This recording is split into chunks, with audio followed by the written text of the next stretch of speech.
नमस्कार दोस्तों, आज मैं अलंकार के विषय में परिचर्चा करने जा रहा हूं आपके सामने।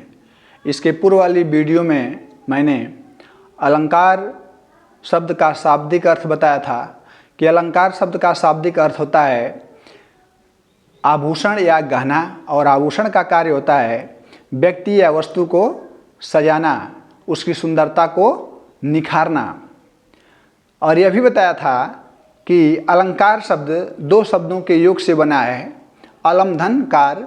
अलम का अर्थ होता है शोभा, सुंदरता, सौंदर्य या सजावट, और कार का अर्थ होता है करने वाला या बढ़ाने वाला। इस प्रकार से यह बताया गया आप लोगों को कि अलंकार का अर्थ हुआ जो काव्य की सुंदरता को बढ़ाता है या उसके सौंदर्य को बढ़ाता है, उसे अलंकार कहते हैं। अलंकार वाणी में चमत्कार उत्पन्न करता है, अलंकार वाणी को प्रभावशाली बनाता है, इसे ही हम क्या कहते हैं? अलंकार कहते हैं।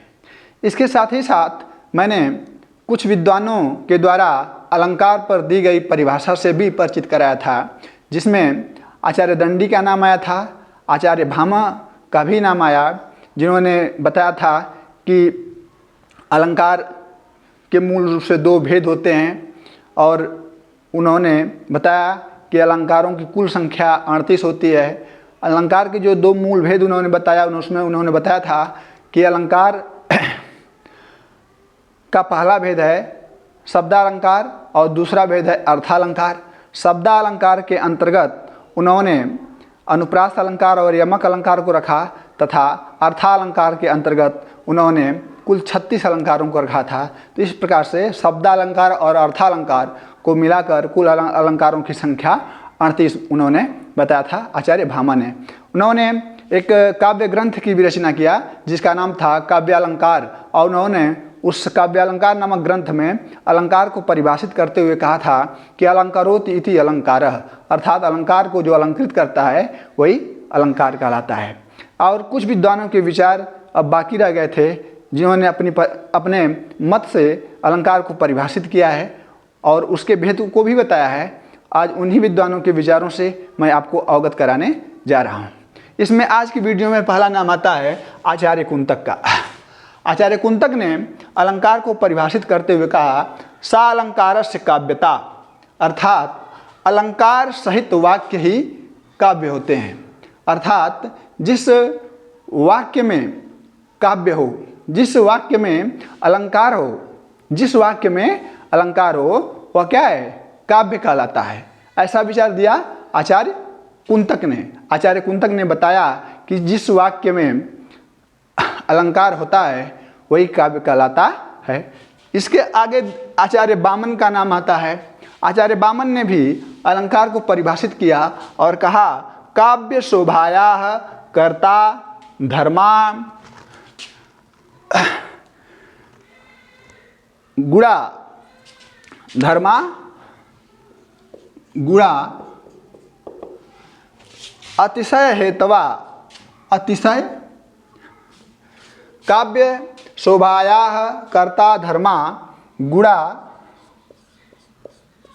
गुणाः अतिशय हेतस्तत्व अलंकारा, अर्थात काव्य शोभा के उत्पादक धर्म के गुण को कहते हैं। इन्होंने बताया कि काव्य किसे कहते हैं, तो उन्होंने परिभाषित किया काव्य शोभाया कर्ता धर्मा गुणा अतिशय हेतस्तत्व अलंकारा, अर्थात काव्य शोभा के उत्पादक धर्म को, काव्य की शोभा के उत्पादक धर्म के गुण को अलंकार कहते हैं। इसी के साथ साथ एक विद्वान का नाम आता है जिनका नाम है भोज।